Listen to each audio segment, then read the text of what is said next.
ઓમ નમો નારાયણ. હું અરુણાબેન પી ગોસ્વામી સુરતથી તમારું સ્વાગત કરું છું અરુસ કિચનમાં. તો આજે આપણે બનાવશું પૌવા અને મેથીના મુઠિયા. તો એના હારું આપણે આ પૌવા લીધા છે 1 કપ જેટલા, અને મેથી તો આ 1 કપ જેટલી મેથી લીધી છે આપણે, અને લીલું લસણ લીધું છે આપણે આટલું, અને લીલા ધાણા, અને આદું ને મરચાં. તો એ તમે તમારી તીખાસ પ્રમાણે મરચાં, આપણે થોડાક તીખા ને થોડાક મોરા એ રીતે મરચાં લીધા છે, કેમ કે આપણે લાલ મરચું આમાં નથી વાપરવાનું એટલે. અને આ 1 વાટકી જેટલો આપણે ઘઉંનો જાડો લોટ લીધો ભાખરીનો, અને એનાથી અડધો આપણે બાજરાનો લોટ લીધો ને એનાથી અડધો આપણે ચણાનો લોટ લીધો. લીમડો આપણે વઘાર માટે 1 લીંબુ લીધું છે ને થોડીક ખાંડ લીધી છે. મીઠું જોહે સ્વાદ પ્રમાણે. અને નોર્મલ મસાલામાં આપણે હિંગ ને જીરું ને એ બધું વાપરશું, ધાણા જીરું ને હિંગ ને રાઈ, અને લાલ મરચાં અને સફેદ તલ વઘાર માટે. બસ આટલી વસ્તુ આપણે જરૂર પડશે. તો પહેલાં આપણે આ પૌવા છે એને આપણે ધોઈ નાખીશું. તો આને આપણે 2 થી 3 પાણીએ ધોઈ નાખીશું.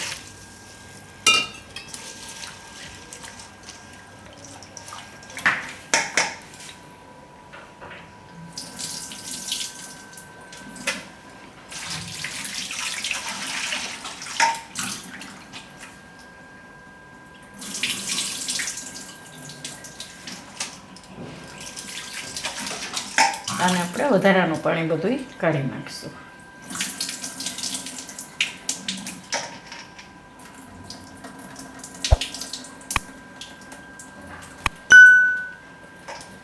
તો આ રીતે આપણે રાખીશું એટલે આમાં પલળી જાય પૌવા. તો થોડીક વાર પૌવાને આમાં રહેવા દેવું આપણે. તો પૌવા આપણા પલળે ત્યાં સુધીમાં આપણે આ મરચાં અને આદું એને આપણે આમાં ચીલી કટરમાં ગાળી લેવું.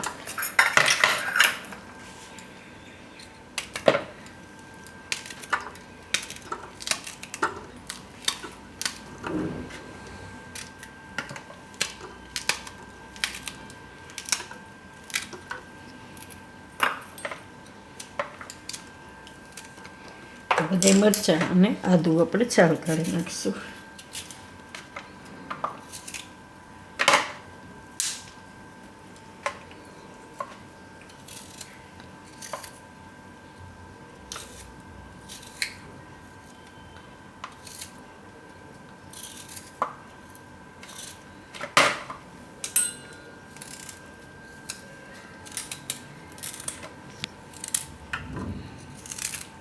તો આને આપણે આ રીતે ફેરવી લીધું છે.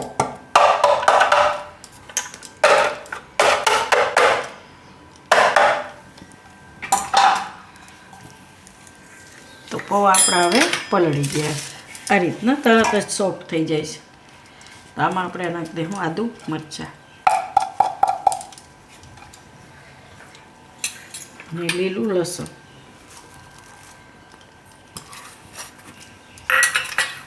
લીલા ધાણા, અને આ મેથી.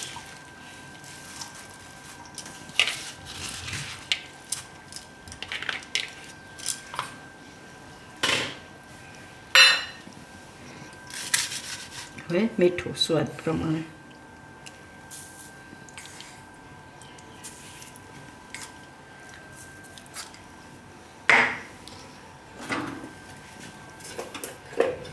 ધાણા જીરું, થોડીક હિંગ અને ખાંડ,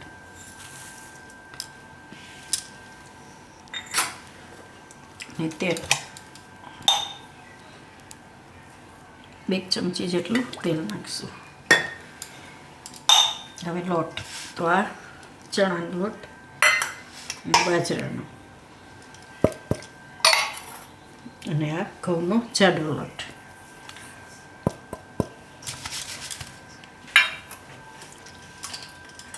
તો થોડાક આપણે એમાં નાખીશું મીઠા સોડા,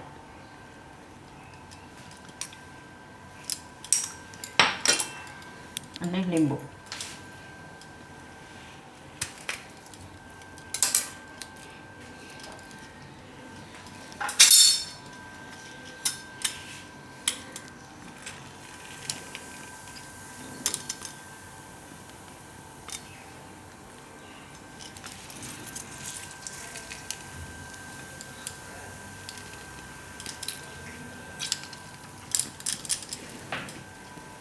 તો આ બધું આપણે મિક્સ કરી લઈશું.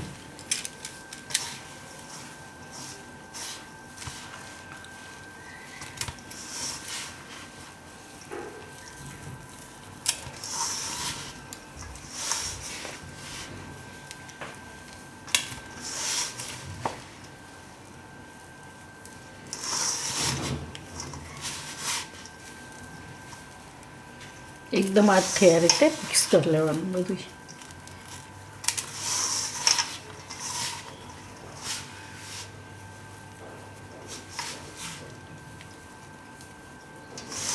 તો આમાં જરૂર પ્રમાણે પાણી નાખીને આપણે બાંધી લેવું લોટ.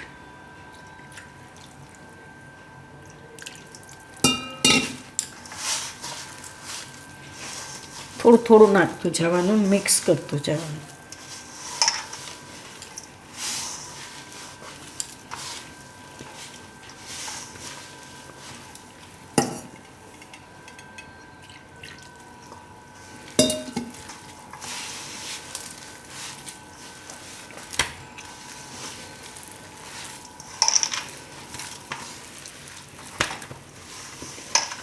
એકદમ થોડુંક જ પાણી આપણે આમાં જરૂર પડે.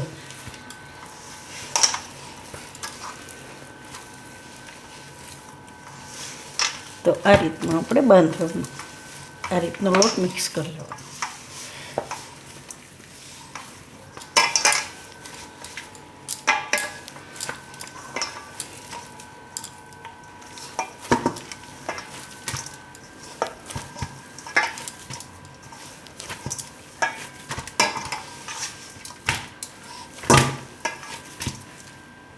તો હવે આપણે આમાંથી મુઠિયા બનાવશું. તો પહેલાં ગરમ પાણી મૂકી દઉં આમાં બાફવા મૂકવા માટે. તો આપણે પ્લેટ છે એને થોડીક તેલવાળી કરી લઉં.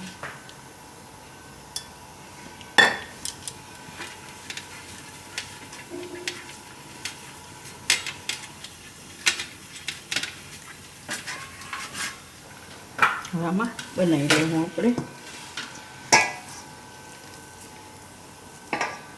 જે સાઈઝના તમારે બનાવવા હોય આપણે આટલા બનાવશું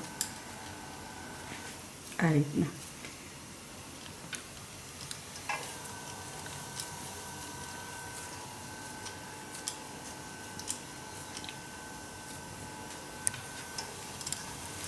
તો બધાય આપણે એ રીતે બનાવી લઈશું.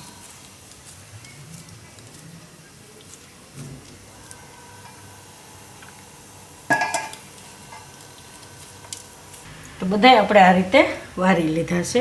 અને આને તમે ઉપરા ઉપર મૂકી શકો. જો હમાય એમ ન હોય ને પ્લેટમાં તો તમે ઉપરા ઉપર મૂકો તો સાઈડમાં બધાય બફાઈ જાય. તો હવે આપણે આને આમાં મૂકી દઈએ.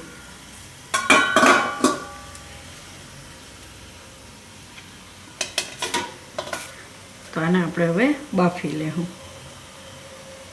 તો 10 મિનિટ જેવું બફાવા દેવું, પછી એકવાર ચેક કરી લેવું.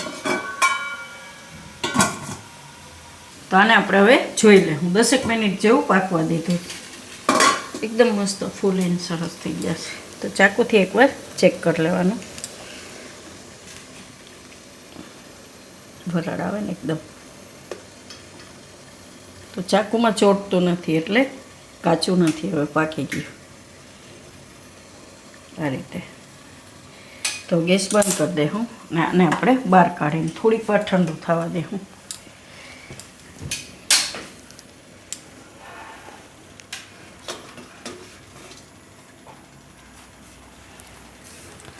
થોડુંક ઠંડુ થાય પછી એને આપણે કાઢશું. તો આને આપણે થોડીક વાર ઠંડા કરી લીધા છે. એકદમ ગરમા ગરમમાં નહીં કાઢવાના, નહીં તો ભાંગી જાય. આ રીતે હવે કાઢી લેવું.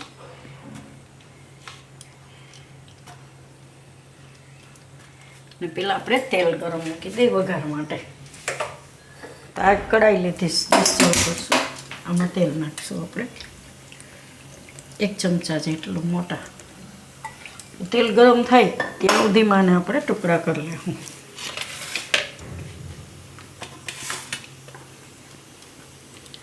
આ રીતના 1 ના 3 એ રીતે આપણે કરી લેવું ટુકડા. બધાય આપણે આ રીતે ટુકડા કરી લીધા છે. તેલ આપણું ગરમ થઈ ગયું છે. તો એમાં આપણે નાખશું રાઈ.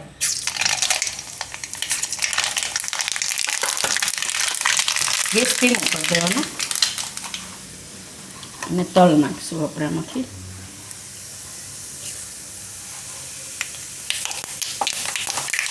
લાલ મરચાં, લીમડો અને હિંગ થોડો. બસ હવે આપણે આને નાખી દઈશું એમાં.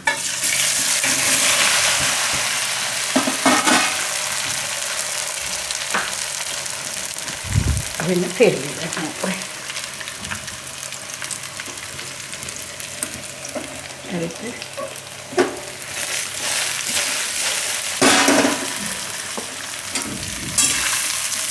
ધીરે ધીરે એમ.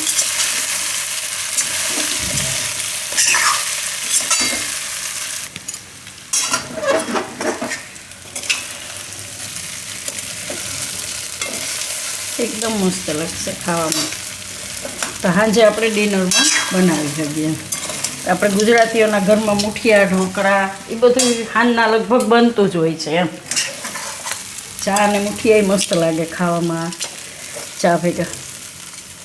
બસ આ રીતે મિક્સ કરી દેવાનું. આ થોડાક ભાંગી જાય એ ભૂકો ખાવામાં મસ્ત લાગશે. તો ગેસ બંધ કરી દઈશું. અને આપણે હવે નીચે ઉતારી લઈશું.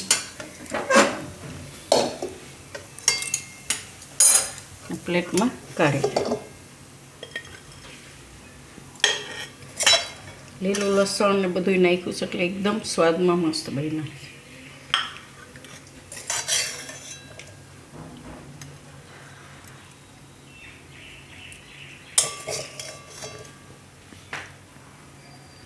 તો પૌવા નાખીને એટલે એકદમ સરસ સોફ્ટ થાય. આ